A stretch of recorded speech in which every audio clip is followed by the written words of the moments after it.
Está no ar. Quarto Poder. Seu programa jornalístico com credibilidade e imparcialidade. Sob o comando do economista Matheus Fernandes e dos bacharéis em Direito, Felipe Barros e Lucas Cavalcante.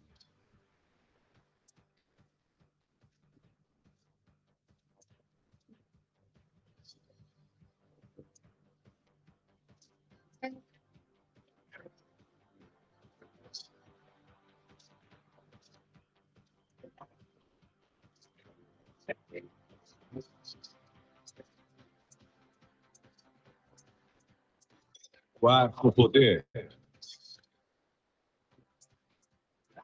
Matheus Fernandes. 12 em ponto, meus amigos, na 102,3 FM, na Rádio Marano, a rádio que todo mundo ouve. A partir de agora, o Quarto Poder. Esse programa de política, economia e comportamento. De segunda a sexta, comigo ele, Lucas Cavalcante. Lucas Cavalcante. Boa tarde, meu amigo Matheus Fernandes. Boa tarde aos ouvintes da Rádio Marano. Lembrando, pessoal, que o Quarto Poder e a Marano são multiplataforma, tá? Então a gente tá lá no YouTube, no Spotify, Deezer, Instagram, Facebook, pelo aplicativo da Rádio Marano, tá? Então, onde você procurar, lá estaremos. E conosco, de Belo Jardim, nosso querido amigo Felipe Barros.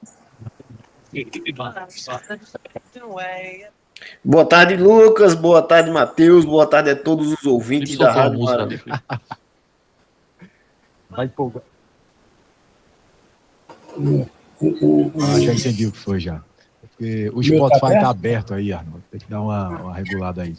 Desconecta aí do Spotify e coloca o nosso amigo Felipe. Ou dá uma pausa aí na questão do Spotify. Abriu música, eu acho que tá em um desses dois computadores. Tá nesse aqui, ó. Música muito boa, viu, inclusive.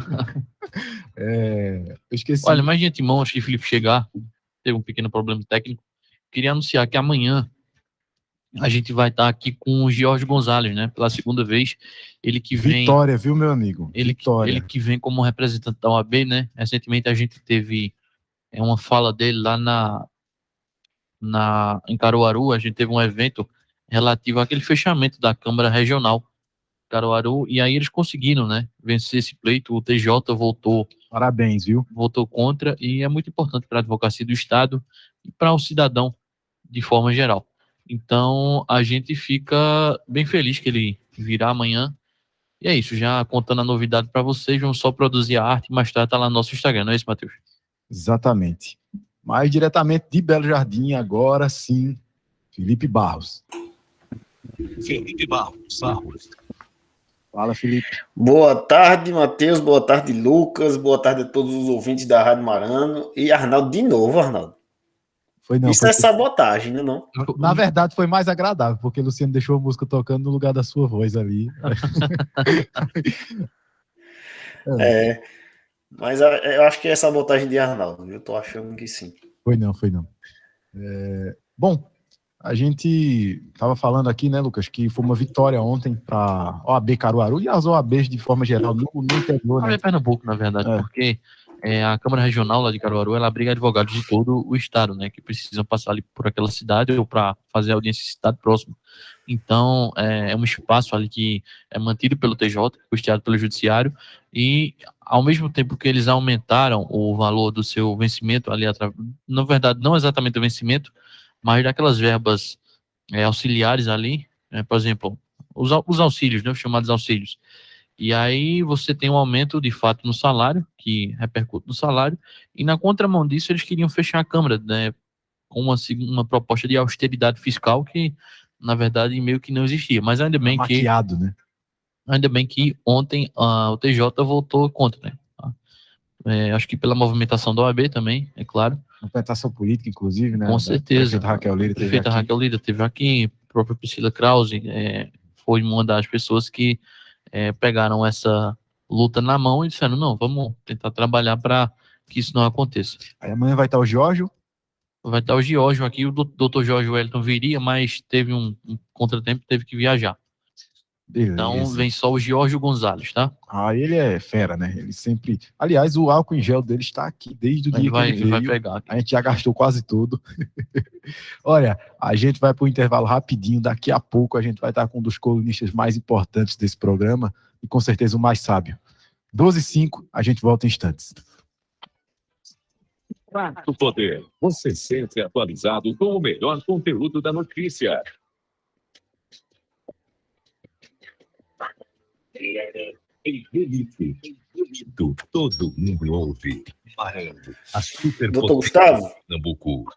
após o intervalo a gente já lhe chama, viu? Para começar a conversar. Nossos programas nosso canal no YouTube, Perfeitamente. Face e Instagram. Sua empresa está precisando Vou de capital só de giro? tirar Planos o- para investir em novo negócio ou ampliar suas operações? Não consegue financiamento junto aos bancos ou investidores? Conte com a Sedes Consultoria e Planejamento para solucionar os problemas de sua empresa. Afinal, são mais de 18 anos de experiência no mercado e mais de 500 projetos aprovados no Banco do Nordeste. Visite nosso site www.sedesconsultoria.com.br. Quarto Poder.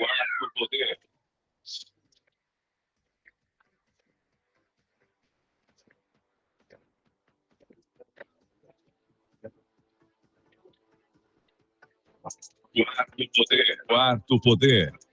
Matheus Fernandes. 12h06, meus amigos, estamos de volta. E sem perda de tempo, agora, a Poliana Fontinelli dá o tempo e a temperatura para o Nordeste nesta terça-feira, dia 27. Com a palavra, Poliana Fontinelli. E agora, o tempo e a temperatura. Nesta terça-feira, 27 de julho, a chuva aumenta no sul da Bahia devido aos ventos úmidos que vêm do mar. Já entre as capitais Maceió e João Pessoa, o céu é nublado com possibilidade de chuva a qualquer momento. A temperatura varia entre 12 e 36 graus. Em toda a região, a umidade relativa do ar fica entre 20 e 100%. As informações são do Somar Meteorologia. Poliana Fontinelli, o tempo e a temperatura.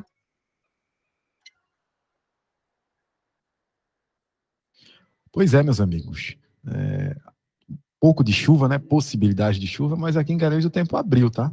Tá bonito de ver, né, Lucas? Quando a gente vem pra cá, é uma área privilegiada, aqui onde a Rádio Marano fica. Trouxe na Europa, aquele céu aberto e o frio. Olha, bom, ontem alguém comparou, acho que foi o Brighton, naquele evento lá do Lead Pernambuco, Caruaru era Mônaco para Recife. Então eu perguntei a uns amigos meus de Caruaru se Garanhuns era o quê? Monte Carlo era? Porque se for assim, não pode ficar para trás, né? Mas sem mais delongas, a gente recebe agora o prazer de receber ele, que tem uma vasta experiência política, nome que colocou seu nome à disposição dos pernambucanos por boa parte da sua vida e hoje em dia nos aconselha e faz a ajuda da leitura política conosco. Ele é o nosso colunista, e tem a sua vinheta própria, né, Arnaldo? Com prazer a gente recebe agora o Dr. Gustavo Krause. Quarto Poder, entrevista.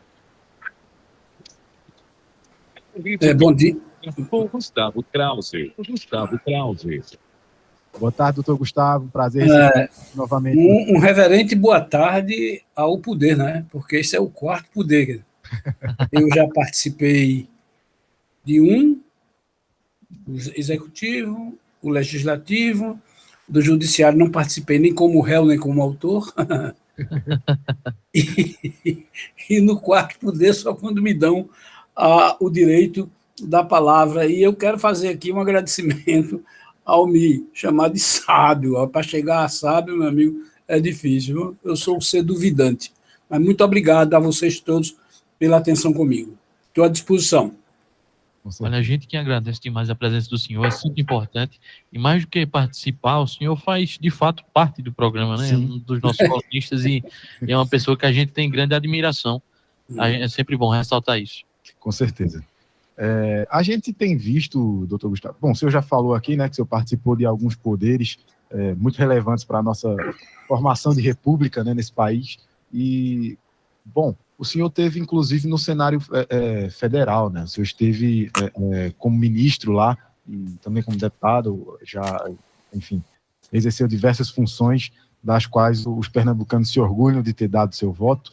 Mas eu gostaria de saber como é que o senhor tem enxergado essa mini-reforma política, esses próximos passos nessa reforma ministerial que tem se dado. Como é que o senhor tem visto o panorama nacional para o Brasil um ano antes das eleições presidenciais e para governo do Estado, enfim, de maneira geral? Meus queridos amigos e ouvintes de Garanhuns e do Agreste, de um modo geral, né? Também o meu reverente boa tarde já. Essas oportunidades que eu tive de participar diretamente da vida nacional me fez enxergar um pouco a engrenagem, o funcionamento do poder, o processo decisório, como acontece numa democracia, ainda que uma democracia adolescente, uma democracia incipiente, operando uma travessia de um regime militar, e acompanhar fora do poder, o que é muito importante, da planície, o funcionamento deste poder. Pelo que eu posso observar, não há reforma política nem reforma ministerial. Eu acho que nós estamos, ao falar em reforma, nós estamos injuriando a palavra reforma. A reforma, por definição, é um tipo de mudança que provoca alterações significativas no funcionamento do poder. O que eu tenho visto em matéria de reforma política é algo desanimador. Eu relembro, mais uma vez, que em 1996 se tentou criar uma cláusula de barreira. E isso, 1996, e isso foi derrubado em 2006, 10 anos depois, pelo Supremo Tribunal Federal. A nossa Constituição não é que teve uma característica muito, eu diria, saudável, mas um pouco exagerada do ponto de vista da questão partidária e do ponto de vista do déficit democrático que existia no Brasil, permitiu o que hoje é uma mixórdia, o que hoje é eu diria, uma anarquia partidária. Nós temos 30 partidos, nós não sabemos nem quantos partidos nós temos no Brasil funcionando, dividindo recursos, servindo de barriga de aluguel, enfim. Uma democracia, ela é, antes de tudo, uma estrutura partidista. Se ela não tem esses canais azeitados, ela vai funcionar mal, o que está acontecendo no Brasil. Bom, então, a reforma cláusula de barreira, que é aquela que impede que determinados partidos que não têm uma votação expressiva ou uma votação representativa participe do jogo do legislativo. Em segundo lugar, passando para uma outra coisa que me assusta, quando se fala em reforma política, fala em o distritão.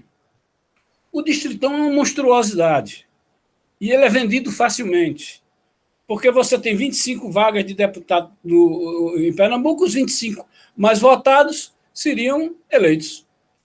Então, significa que você joga no lixo, uma porção de votos, a maioria dos votos, e elege, o critério é um critério quantitativo, aí você elege e você aniquila os partidos. Você vai ter eleitores na moda, candidatos na moda, que vão ter 1,5 milhão de votos, como tem acontecido. Então, é preciso que o mecanismo, antes de se falar em reforma política e se colocar coisas desse tipo como instrumentos reformistas, é preciso fazer essas ressalvas. Isso não tem nada de reforma política. Isso atende, e agora o fundão ficou claro que isso atende a projetos que descaracterizam, que desfiguram a política, que é a ciência, a arte. A ciência e a arte do bem-estar. Perfeitamente. Bom, essa é a questão de natureza política. Agora, reforma ministerial. Que reforma ministerial? Não há reforma ministerial nenhuma. Há o retorno, e da pior maneira, há um retorno, a chamada, vou dizer, não gosto da expressão, política velha, descaradamente. Porque antigamente, descaradamente, se faz uma política de conchavo, de arranjo, de troca, e de troca cara, para os nossos bolsos. Então, muito cara, se faz um arranjo que o primeiro objetivo do arranjo é proteger o presidente de um fato político, que é o impeachment. Não é que eu deseje, nem acho que quanto menos usar aí, isso aí é o clímax da crise. Então, a primeira coisa que se faz é isso, se entrega. E outra coisa, não vai ficar só nisso. Esse cidadão vai querer, é preciso contemplar o Senado. Vamos traduzir isso. É preciso que se aprove o candidato do presidente para o Supremo e se reconduza o Procurador-Geral da República. Essa é a leitura. Então, são mudanças de ocasião que vão de encontro ou ferem todas aquelas promessas, aquelas bandeiras claramente populistas, claramente mistificadoras, de que não, agora é a nova política, e o presidente imaginou que ia poder fazer uma nova política sem um partido.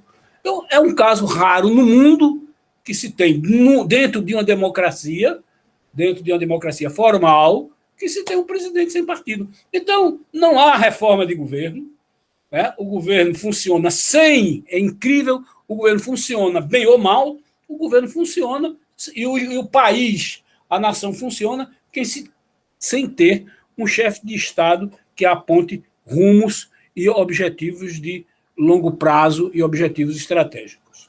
Olha, doutor Gustavo, ontem eu estava acompanhando a entrevista de uma figura pública que tem muito apreço, assim, ao meu ver, claro, pelo sistema republicano e pelo esse diálogo entre os poderes. Foi o Michel Temer, teve ontem no Canal Livre, dando uma entrevista. Domingo, no caso. Domingo, perdão. E ele falava sobre essa linha tênue, né, entre o que é conchavo e o que é articulação política. Ele dizia que nos moldes da nossa Constituição ficava muito claro, né, uma espécie de leitura intrínseca, né, o que estava ali dentro da Constituição não estava escrito, mas vendo o sistema constitucional era possível entender isso, que o Executivo e o Legislativo eles governam juntos, né, tem que estar caminhando aí um ao lado do outro. E ele dizia o seguinte, que é necessário que se faça isso com clareza e com participação popular, né, ou seja, no início do governo é bom que você já alinhe isso com os representantes do Legislativo, porque senão você torna uma democracia como a gente está vendo hoje, uma coisa meio capenga, né? Você faz um acordo aqui devido a determinado fato político, faz outro acordo ali, e fica uma coisa muito escancarada e acaba causando um mal-estar no indivíduo, né? Que vai acompanhando toda essa situação política. Acho que o senhor poderia aí definir para a gente, é claro, com toda a sua experiência política, onde é que essa linha, ela fica torta, né? Essa linha, ela se rompe do que é articulação política e do que é conchavo? Eu vou inclusive, dar exemplo concreto que devia até não dar, mas eu vou dar. Exemplo concreto do que aconteceu, do que me aconteceu como gestor de um orçamento ministerial. Mas antes eu quero dizer que, em primeiro lugar, o que falta é que os governos tenham um programa partidário, que ele possa colocar na mesa e fazer uma aliança ou uma não aliança. Isso pode acontecer no sistema presidencialista? Pode. Isso deve acontecer no sistema parlamentarista? Sim. Você coloca, quer dizer, existem partidos que admitem uma maior liberdade de mercado, outras uma menor liberdade de mercado, uma interferência aqui, outra acolá, não vem ao caso, que coloca a questão ambiental, a questão da desigualdade social, etc, etc. Bom, então, o primeiro vazio é a falta de um programa partidário.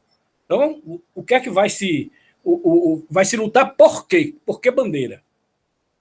Em segundo lugar, por que falta isso? E por que falta uma cultura partidária? O sistema presidencialista, quando o presidente ganha, ele chega cheio de poder. Ele chega... É um jogo em que é o jogo do ganha e perde. Ganha um e perde outro. É só que, com o tempo, vai se desgastando o poder político, se não houver, mesmo num sistema presidencialista clássico, como o brasileiro, eu dizia um presidencialismo imperial, mesmo num caso como esse, você tem que governar o Estado. a nação. E você governa com o que a gente chama, em ciência política, como uma diarquia, ou seja, 2 poderes, fundamentalmente, e um não é aqui tomando conta da Constituição. Então, o poder legislativo e executivo, eles governam conjuntamente. Eles governam em conjunto, com maior dose para um lado, com maior dose para um outro, e depende. Então, você tem que montar uma bancada de apoio. Como o presidente, em todo momento, achou que montar uma bancada era um pecado mortal, que necessariamente ia para o toma lá da cá, a política de franciscana, como chamava um ex-ministro acho que era o ex-ministro de Sarney, ou era o ministro de Figueiredo, era o toma lá da cá, como na oração, Deus me perdoe, como na oração franciscana, é dando que se recebe. Então, perdoando que se é perdoado. Bom, então, é dando que se recebe. Então, veja bem, o que acontece concretamente? Eu tenho um aliado, né? Esse aliado pode chegar, eu quero formar a base, eu chamo o representante partidário e digo, em que bases vamos fazer isso? Bases claras. Não, é o seguinte, nós, para participarmos, temos que ter uma participação no Ministério de Vossa Excelência. Aí, e é o Ministério de porteira fechada. Tem essa expressão. Porteira fechada é o seguinte, eu nomeio todo mundo. Ou então, não, o senhor me nomeia, o partido diz, o senhor nomeia, e aí vão fazendo as composições das nomeações, que é exatamente pelo que se tem muito apetite. Bom, o que é que vai acontecer na prática quando isto não ocorre? Quando não existe uma aliança programática com 4 ou 5 partidos, porque com mais viram o que está aí, o que é que acontece?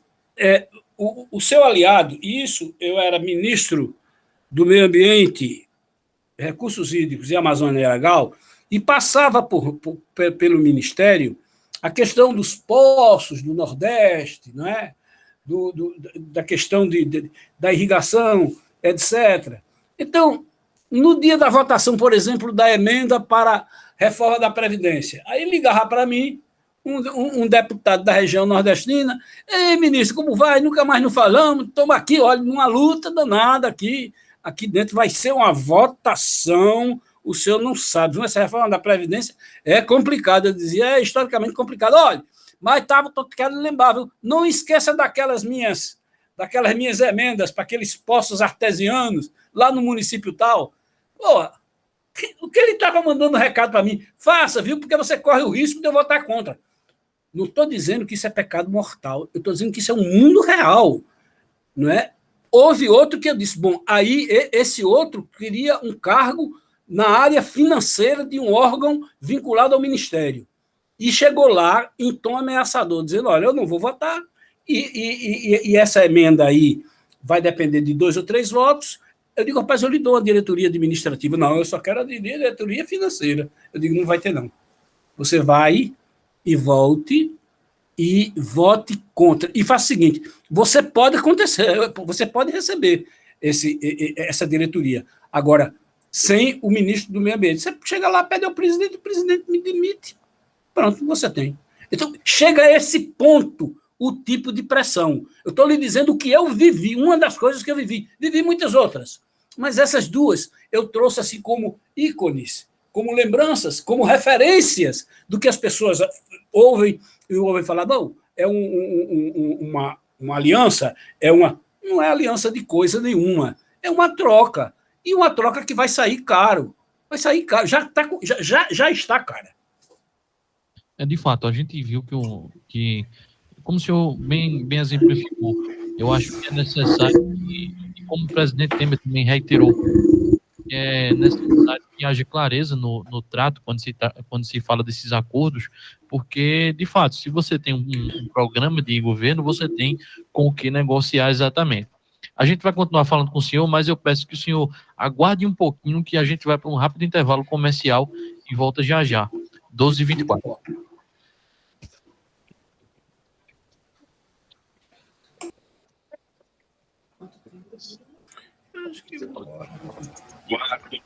Quarto poder. Cristo. Não sei. Todo sábado, a partir das 11 horas, Boteco da Marana. Mais uma com a marca da 102,3. Também no Boteco, a rádio que todo mundo ouve. Não sai desse boteco, é só botar mais uma. Obrigado, namorado. O Quarto Poder está sempre com você. Acompanhe nossos programas e matérias em nosso canal no YouTube, Twitter, Face e Instagram. Sua empresa está precisando de capital de giro? Tem planos para investir em novo negócio ou ampliar suas operações? Não consegue financiamento junto aos bancos ou investidores? Conte com a Sedes Consultoria e Planejamento para solucionar os problemas de sua empresa. Afinal, são mais de 18 anos de experiência no mercado e mais de 500 projetos aprovados no Banco do Nordeste. Visite nosso site www.sedesconsultoria.com.br. Quarto Poder.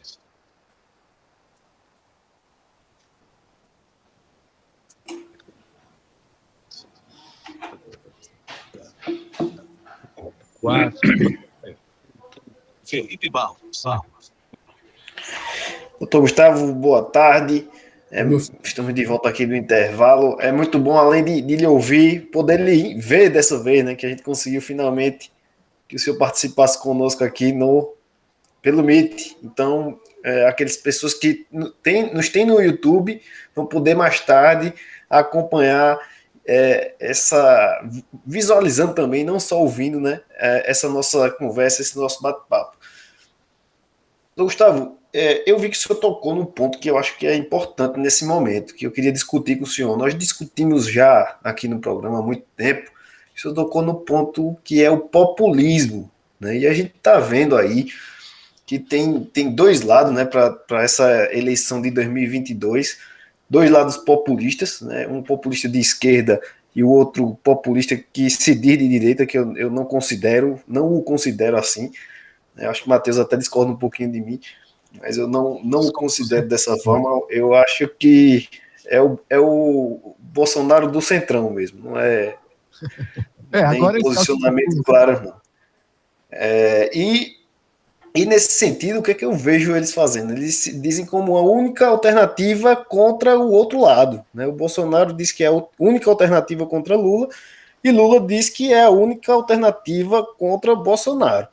E eu queria ouvir um pouco o senhor falar a respeito disso, uma coisa que a gente já conversou em particular, e eu gostaria que o senhor desse seus comentários, né? Que a gente já comentou muito a respeito desse tema aí, que os dois batem nessa terceira via como uma coisa que não existe, né? Eu acho que muito por medo dessa terceira via, né? Que eu acho que é a única alternativa aí para derrotar os dois.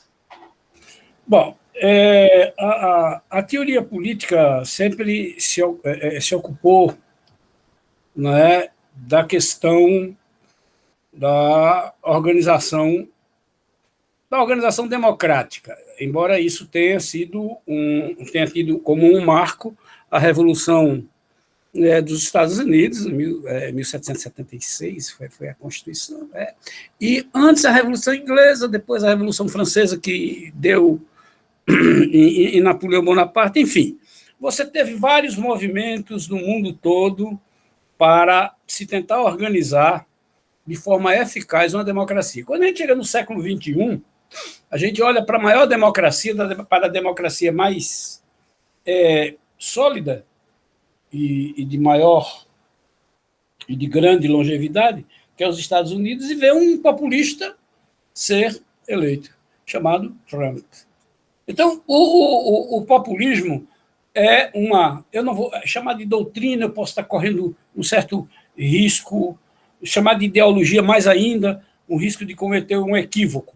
Mas o populismo é uma mensagem que ela nasce a partir de algumas contingências e pode afetar, como afetou, seja uma democracia estável, como a dos Estados Unidos, seja uma democracia estabilíssima, como a Inglaterra, agora como o Boris Johnson, que é um populista, mas na Inglaterra é um pouco diferente, né? Então, aí o resultado do Brexit.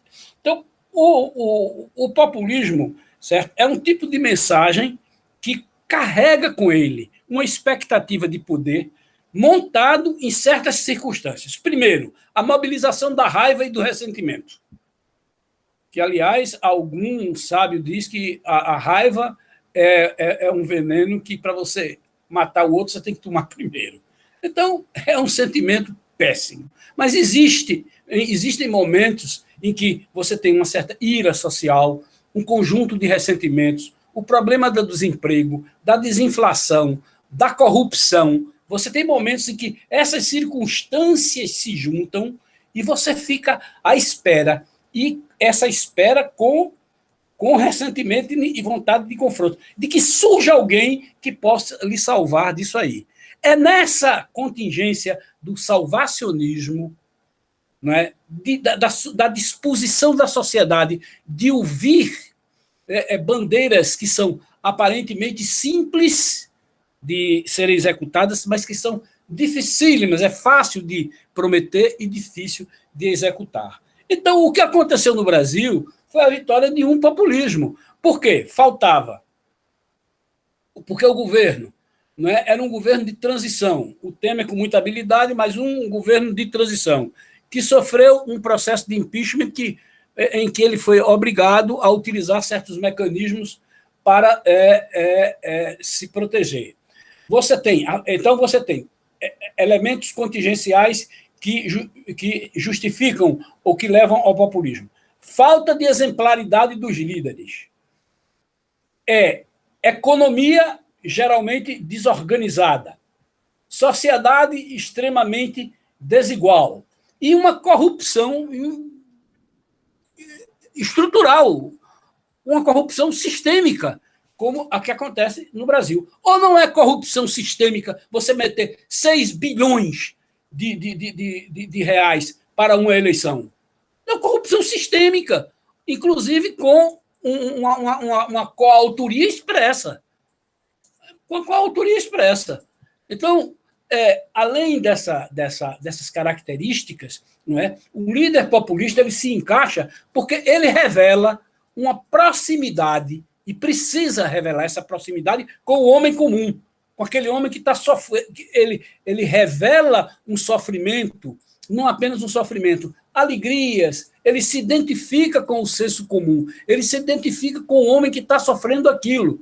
Então, não é à toa que certos símbolos de comunicação são colocados diante da população brasileira. A camisa que o time joga, que eu acho que é um mau exemplo, mas tem o leite condensado derramado, a linguagem que não tem nada a ver, é muito mais a linguagem da pelada numa várzea, não é? Enfim, procura certos contatos com o povo e mais, fazer um governo que o seu final trágico é o que está acontecendo na Venezuela. Isso é o final trágico. É o que está acontecendo em Cuba. É o final trágico. A crônica de uma ditadura ou de uma autocracia anunciada. Espero que as instituições, mesmo sendo compostas por uma porção de gente que a gente sabe quem é, não prospere. E não prospere por conta de vocês, do quarto poder e da opinião pública. Essa é a sociedade civil que pode evitar, não é? Que pode se antepor pacificamente a uma tentativa de autocracia populista de direita ou de esquerda. Agora, eles dois, seja Bolsonaro, seja Luiz Inácio, não é? Aí conterrâneo de vocês, eles fazem um jogo de espelho. Um jogo de espelho. Isso fica muito claro quando o que o Felipe colocou é muito óbvio e é visível, né? Recentemente eles publicaram nas redes sociais frases muito parecidas, inclusive, reforçando que a terceira via ou via alternativa, acho que é melhor chamar assim, porque terceira dá uma espécie de impressão de que já vai ficar em terceiro lugar. É isso. Também não gosto não dessa expressão. Mas aí eles fizeram publicações no seu Twitter, né, que é uma rede social, e disseram lá que a terceira via, como eles já chamam, é inviável. A única possibilidade do Lula ser derrotado é se o Bolsonaro ganhar e vice-versa. E aí a gente fica nessa quase que histeria argumentativa que é impossível você colocar uma posição mais centrada, tentar buscar uma alternativa aos dois, porque a polarização tem feito mal ao país no geral, né? Muito mal. Falando de política, doutor Gustavo, se eu puder reconduzir nossa conversa para uma outra direção, queria falar um pouquinho sobre o governo do Estado, né? A gente teve recentemente aí a notícia colocada ontem, não foi ontem? Pelo Jornal do Comércio e pelo Diário de Pernambuco, né? Que a sua filha, Priscila Krause, que é também um membro aqui do Quarto Poder, colunista, a gente conversa sempre com ela, está aí sendo colocada como uma possível candidata a vice-governadora, né, juntamente com Raquel. Como é que o senhor está vendo essa movimentação política aí? E o que o senhor acha que o PSB vai sentir se eventualmente isso vai se consolidar? Eu gostei muito de uma expressão que você usou, histeria argumentativa. Muito boa, muito boa expressão. É exatamente isso, uma histeria argumentativa, não é? Curiosamente, a palavra histeria é uma espécie de enfermidade psíquica, não é? Sim. E isso foi identificado nas mulheres, curiosamente, nas mulheres, porque os homens não se submetiam a isso, não é? E o grande Sigmund Freud, ele conseguiu, e a origem dessa palavra vem de útero, em latim, útero, mas isso dá em mulher e dá em homem também, não mais uma vez é uma coisa meio preconceituosa, existe histeria masculina também, não existe só, histeria tanto faz, de uma para outra. Bom, mas gostei muito dessa expressão, as pessoas perdem o senso, etc. Eu acho que o que acontece em Pernambuco, é preciso que as pessoas e os analistas enxerguem, é que rodou a chave, virou a chave geracional. Virou a chave geracional. É uma outra geração que entra na luta, que entra no palco com condições. E eu diria, bastante preparados. Né? Bastante preparados. Eu acho que, sem dar nome aos bois, continuo achando que essas conversas são conversas produtivas, que vão tomando um endereço, não é? Mas eu sou obrigado a afirmar que eu saí de moda. Eu saí de moda. Você jamais saiu de moda, doutor. Eu saí de moda e muita gente da minha idade. Eu saí de moda, etc. E vocês, eu estou vendo aí uma equipe jovem, inteirada dos problemas nacionais, participando de uma maneira muito bonita, entendeu? E vejo também essa nova geração de políticos a polícia políticos homens e mulheres, né? Uma geração que começou cedo, não é? Que vem aprendendo. Eu fico impressionado como, por exemplo, Priscila, Raquel, as pessoas com quem eu tenho mais aproximação, não é? Eles têm, não é? Não só uma visão estratégica, mas sabe lidar com uma real política. São pessoas de muitos princípios, eu acho que é natural que se fale, não é? As duas são pessoas exitosas, estão no jogo, seria aqui um pouco de jogo de cena, dizer, não precisa, não, eu acho que quem está aí, como dizia o presidente do Corinthians, quem vai estar na chuva é para se queimar. O presidente do Corinthians dizia, o pessoal da Antártica, manda uma grade de Brahma, ele dizia o pessoal da Antártica. Então, era um presidente do Corinthians que foi conhecido pelas suas frases absolutamente nonsense. E, no caso, eu acho que elas estão no jogo, têm experiência de eleição majoritária, amadurecem, elas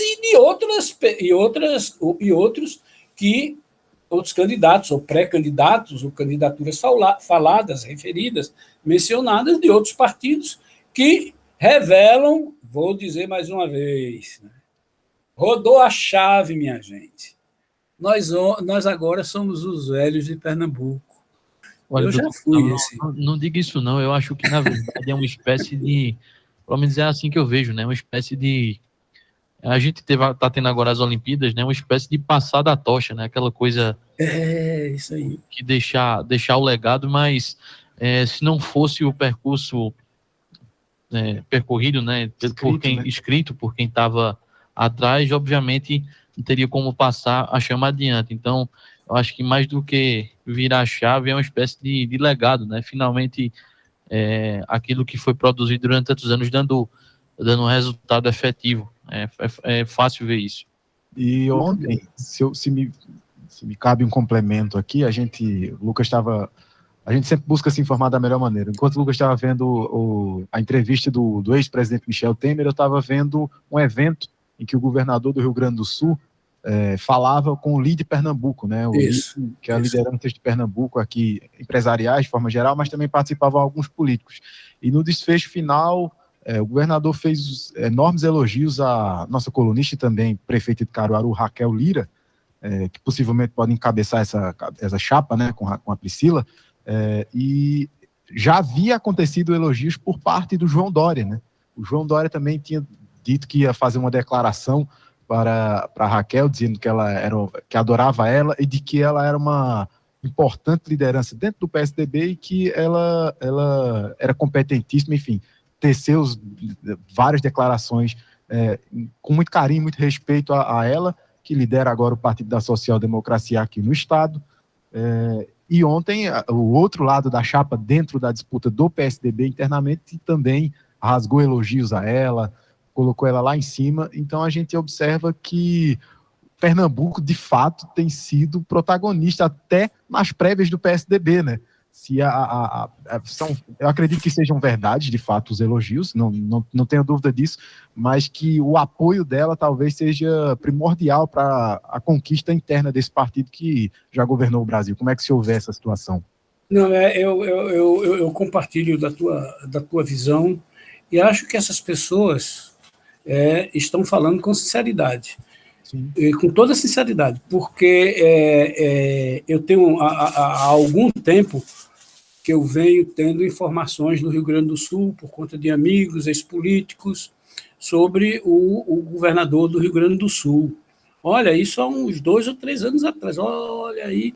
E outra coisa, dá um dado concreto, que foi o ajuste que ele fez nas contas do Rio Grande do Sul, que é um estado rico, com um orçamento completamente desequilibrado. Era uma das piores performances do Brasil. Jovem, entendeu? Faz parte da geração o Y ou Z, a expressão Z, entendeu? É um caminho natural, você governador de um grande estado, presidente da República, não é? Se chegar a isso, está passando por essas etapas.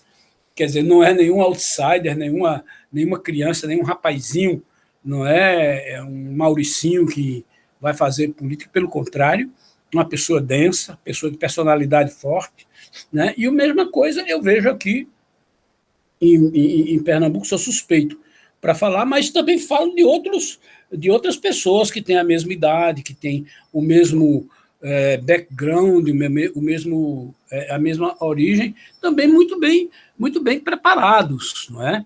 Eu vejo, por exemplo, a conquista de Raquel é uma conquista notável, porque se deu diante de muita diversidade, né? Quem acompanhou sabe disso. Foi muita diversidade. E ela enfrentou isso com uma coragem, não é, que pouca gente poderia se acomodar, etc. Não, ela foi, não é, numa direção, e eu também tenho, porque ela mostrou que também é gestora. Então, eu acho que essas opções novas, modernas que surgem, né, refletem uma coisa, né? Pernambuco tem uma tradição de ter uma excelente representação política. Eu vou só contar aqui um detalhezinho. Uma vez eu estava fazendo uma exposição no Conselho, que é um conselho muito numeroso, da Associação Comercial de São Paulo, e comecei dizendo que, lamentavelmente, o PIB de Pernambuco era menor do que o PIB. E continuei falando, de propósito. Aí, no final, quando eu terminei, eu disse, o que é o PIB? Eu digo, é o Produto Interno Político. O Produto Interno Político de Pernambuco é muito maior do que o Produto Interno Bruto. O nosso Produto Interno Bruto é muito pequeno. Agora, o que nós temos de grandes políticos, quer que eu comece pelo século XIX, eu começo. Se quer começar pelo começo do século XIX, aí eu cito Zé Bonifácio de Andrada. Não era nem... Né? E vou por aí. E tem uma porção. Então, eu acho que Pernambuco tem essa tradição de revelar bons quadros. Ora, de fato, isso é uma coisa que, pelo menos aqui em Pernambuco, deixa a gente satisfeito, né? Que é esse, de fato, o capital político, seja ele seja contra, né? Ou a favor, você tem figuras que são muito fortes, né? Para o Estado, e a maioria delas influenciam a política brasileira de forma exemplar. E, doutor Gustavo, eu vou pedir mais uma vez que você aguarde um pouquinho conosco, tá? A gente vai para um pequeno intervalo e volta. Fica à vontade. E volta para terminar esse papo, que é muito bacana. 12h46, a gente volta daqui a pouquinho. Como foi que você se O poder. com o Paulinho sobre a Loba, dizendo que Rômulo e Remo não foram...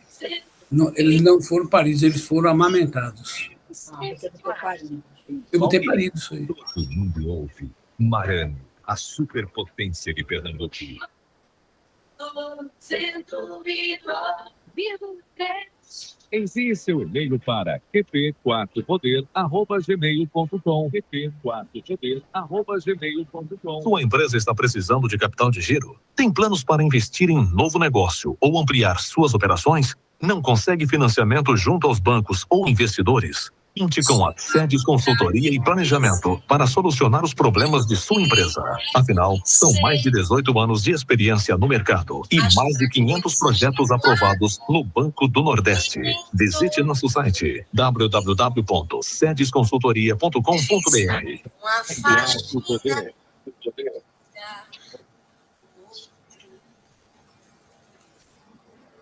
Lucas Cavalcante. Isso aí, meus amigos, 12h47, voltamos agora com o Quarto Poder, seu programa de política, economia e comportamento, não é isso, Matheus? Exatamente. Olha, doutor Gustavo, a gente estava batendo um papo aqui sobre a questão política de Pernambuco, e eu queria, ainda nesse assunto, fazer uma pergunta ao senhor sobre uma visão minha em particular, mas eu acredito que a maioria aqui compartilhe dela, que é esse poder de articulação política que o PSB tem, no sentido de manter boa parte dos apoios ali que eventualmente poderiam virar para a oposição, manter sobre sua mão, né? É o famoso chicote aí da máquina. A gente tem, principalmente nos municípios pequenos, que são dependentes de recursos do Estado, em recursos federais, enfim, são dependentes demais do recurso porque não conseguem fazer nada com a própria arrecadação.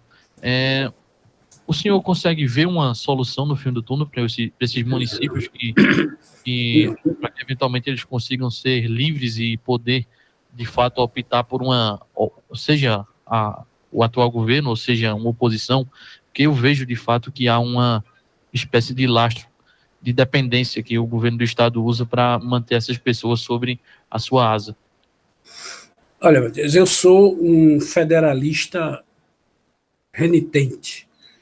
Não é? Eu sou um federalista, eu não diria a palavra radical, embora radical significa ir às raízes, mas o que é ser um federalista? É acreditar que tudo que pode ser feito pela base do poder não precisa ser feito pelos outros níveis de poder.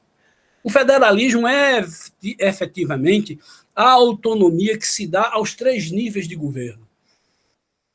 O grande no meu entender, além de outras vantagens, a grande diferença da estruturação institucional dos Estados Unidos é o federalismo. Eu, geralmente, nas aulas, nas conferências que eu dava, eu recomendava aos meus ouvintes que fizessem uma leitura, ainda não precisava ler o Federalista todo, mas que vissem o que escreveu Hamilton, Jay, Madison, sobre a questão da distribuição dos poderes entre os outros níveis de poder.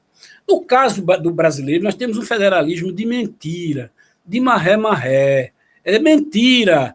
O Brasil foi um sistema, o Império Brasileiro sempre foi um sistema centralizado, com um poder moderador que podia dissolver os outros poderes. Então, nós temos alguns vícios, como o fisiologismo, o patrimonialismo, a coisa do toma lá da cá, e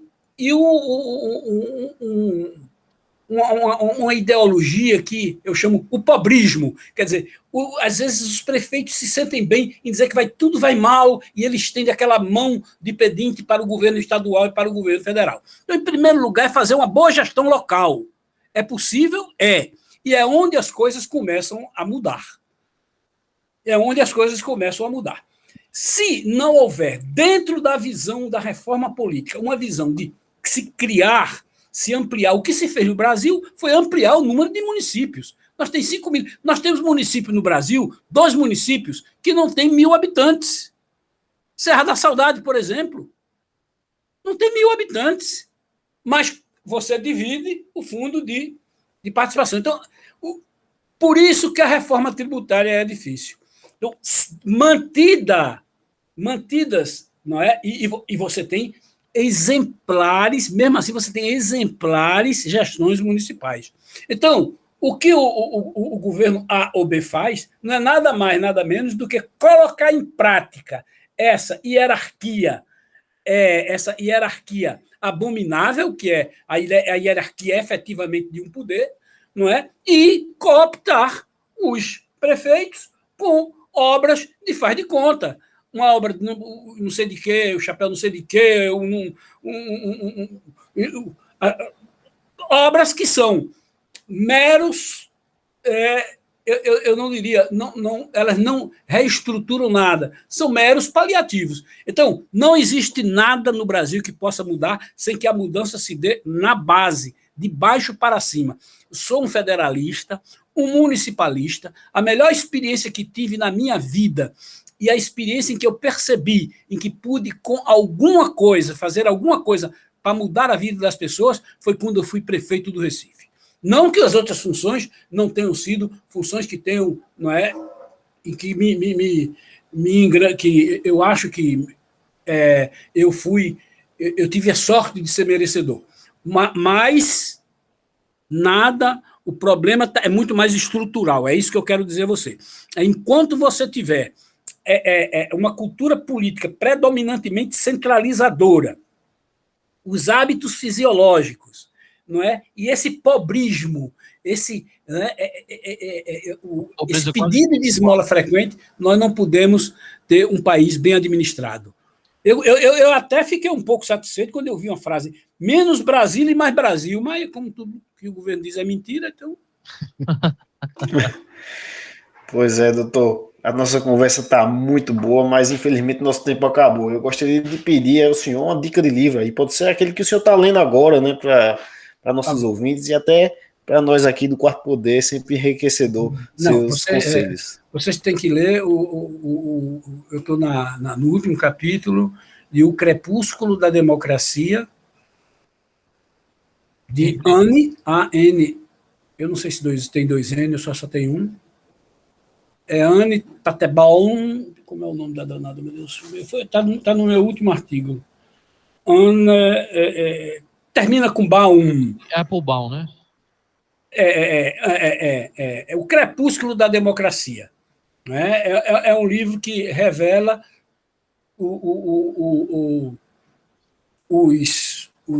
as circunstâncias em que emerge o populismo, não é? O legado do autoritarismo, como uma coisa que separa afetos, cria desafetos, coloca sempre o confronto e vê essa experiência, ela como é uma casada com um ex-ministro polonês, embora ela tenha nascido nos Estados Unidos, mas conhece profundamente a transição do leste europeu para do comunismo, do socialismo, como queira chamar, o socialismo científico, o nome que queira chamar, mas a transição das autocracias, das ditaduras do leste europeu para o regime democrático. Anne Tatebal, não é Tatebal, Applebaum. Termina em B-A-U-M, ela é judia, né? Eu acho que esse é um livro interessante. Eu tenho outros, mas aí depois eu digo para vocês, pelo telefone.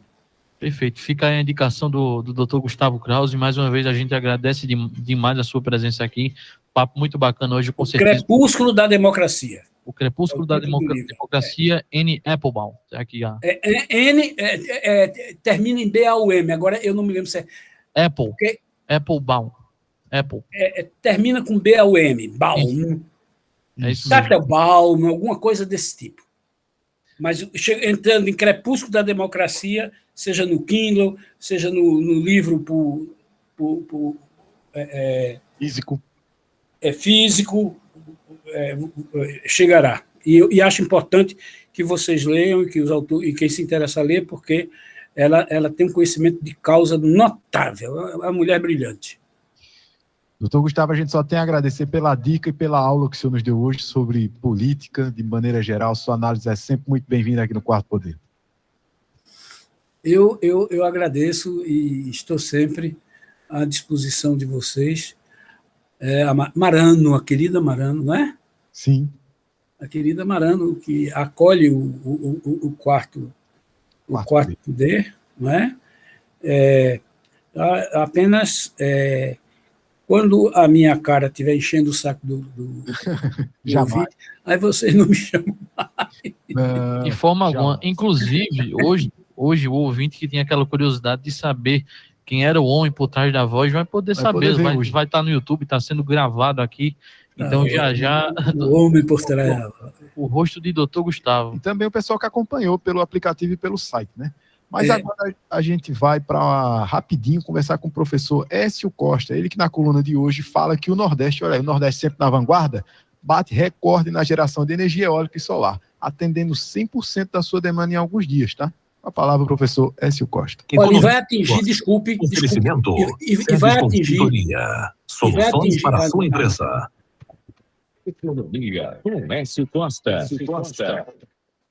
Boa tarde, Matheus e Lucas. Boa tarde, ouvintes do Quarto Poder. Hoje eu vou falar sobre a geração de energia eólica e solar que bateu recorde na região Nordeste nesse mês. Só para você ter uma ideia, a energia eólica produzida no dia 21 de julho foi suficiente para atender quase 100% da demanda da região nesse dia.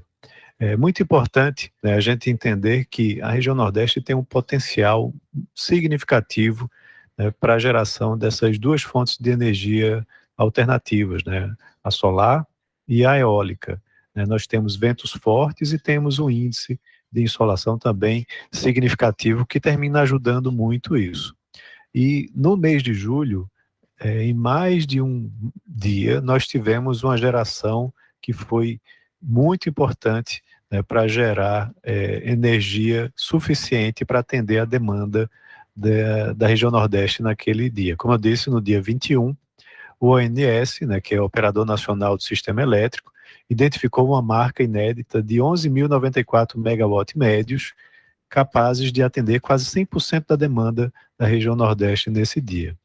É importante a gente entender que em 2021 já entraram em operação mais de 3.400 megawatts, né, oriundas dessas fontes alternativas com a energia solar correspondendo a 48%. Claro que, atualmente, 85% da nossa matriz elétrica é limpa e renovável. Isso é muito importante, né, para a gente. A energia eólica hoje representa 10,7% da matriz elétrica brasileira e deve chegar ao fim do ano atingindo 11,2%. Já a energia solar representa 1,9%, podendo chegar no final do ano com 2,6%. Os investimentos, eles são também significativos. Nos últimos 3 anos, o crescimento da energia solar, né, centralizada foi de 200%, enquanto que a solar distribuída, que é gerada no local de consumo ou próximo a ele, passou dos 2.000%. Tá? Isso é muito importante, né, para a gente entender como esses investimentos estão acontecendo aqui no Brasil. E nos próximos 10 anos, somente na geração solar são esperados investimentos de mais de 100 bilhões de reais, representando 28% do investimento no setor elétrico para esse período. Claro, isso é importante também, a gente entender que na construção, né, são gerados muitos empregos diretos e indiretos. Só para se ter uma ideia, né, a gente teve investimentos recentes de mais de 3 bilhões de reais e nas obras de construção foram gerados mais de 2.500 empregos diretos e indiretos. Então é isso, vamos continuar apostando nessas fontes de energia alternativas, que inclusive devem aliviar, né, durante esse ano de 2021, nessa problemática que a gente tem de falta de chuvas na geração de energia hidrelétrica. E no futuro próximo, provavelmente a gente talvez até retire grande parte dessa preocupação com a dependência desse tipo de energia. Então é isso, um abraço a todos e até a próxima. Quarto poder. Olha aí, Felipe, uma das tuas áreas aí de atuação, sendo destaque aqui no Norte e Nordeste, né, de maneira geral, e as condições climáticas aqui, como o professor Écio Costa bem pontuou, são bem favoráveis, né, a essa produção de energia limpa e renovável, né? Exatamente, Matheus. Eu sou suspeito de falar, né, que eu sou empresário da área. Comercial aí, faça, deixa está permitido. Pois é uma pequena empresa aí de instalação de painéis solares, né, a Foco Energia Solar. Então, quem quiser já é só entrar no site. E realmente o Nordeste tem um potencial enorme, né? Nós temos sol o ano inteiro, né? Tirando Garanhuns aí, que tem o inverno, né, que fica realmente uns 2 ou 3 meses aí, a gente aqui nublado praticamente, com aquele frio, mas é um friozinho gostoso, frio bom. E também é possível gerar energia nesse cenário, né? Então eu vejo com muito bons olhos isso é pura realidade que o professor S falou. Realmente é um setor que cresce muito e só tem a crescer. E eu vejo que o Nordeste poderia ser assim um grande produtor de energia no cenário nacional, já que nós temos todo esse favorecimento aí em relação a sol e vento, né? Então a gente poderia ser um expoente aí, gerar energia para todo o país. Olha aí, Felipe querendo pegar o empreendedorismo de energia renovável no peito e levar para o mundo, não é isso, Felipe? Exatamente, é uma bandeira que eu levanto e que eu acho que é muito importante, né? A gente tem que realmente pensar em outras formas aí de produzir energia que é tão vital para nós e que realmente às vezes a gente utiliza os meios que acho que não tão corretos, né? Que causam impactos desnecessários. Perfeitamente. Meus amigos, vou me despedindo de vocês aqui. É sempre uma honra. Hoje, eventualmente, participamos com o Dr. Gustavo, o que me deixa mais feliz ainda. E agradecer também você, ouvinte da Rádio Marano, que nos acompanhou até agora. Lembrando que, antes de me despedir aqui, deixar a indicação de Dr. Gustavo, mais uma vez, N. Applebaum, tá? O Crepúsculo da Democracia. É isso. Um grande abraço. Valeu, Matheus. Valeu, Felipe. Valeu, Arnaldo. 1h03. Obrigado. Se assim o bom Deus permitir.